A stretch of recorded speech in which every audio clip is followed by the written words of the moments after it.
Lesson 5.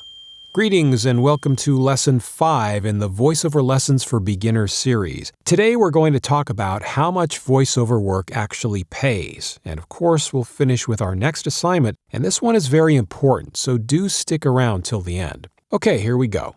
Let's think about pay rates in two categories, union jobs and non-union jobs. Let's look at the union jobs first.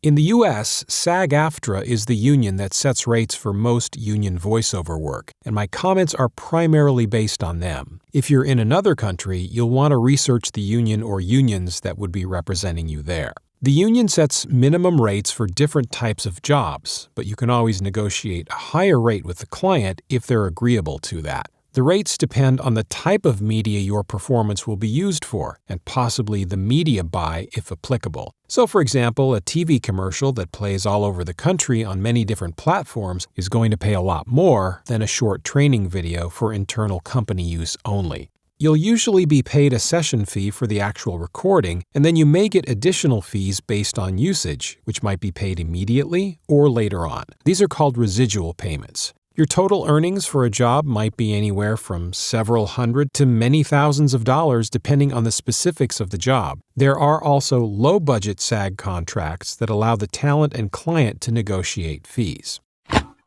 You may also earn health, pension, and other benefits depending on your earnings or hours worked. So now we get to non-union work. Now, non-union work has no minimums, so it's completely up to what the client is willing to pay and what you're willing to accept. The majority of non-union work is buyout, meaning you're paid a flat rate and you won't receive any residual pay based on usage, though there are exceptions to that. The rates can be anywhere from nothing to tens of thousands of dollars, depending on the talent, the client, the job type, and the usage. So now let's take a look at the current VO casting landscape to see what all this actually means. And again, this is all based on what I've seen and my personal experience. The job sites, like Fiverr, are typically the lower end of the pay range, and there's a lot of people working for next to nothing, frankly, but they're trying to make up for it in volume. Then in the middle are casting sites like Voice123 and Voices, where you're generally going to see higher rates, but you will have to spend the extra time auditioning for most of those jobs, whereas on Fiverr, you're probably going to get hired directly.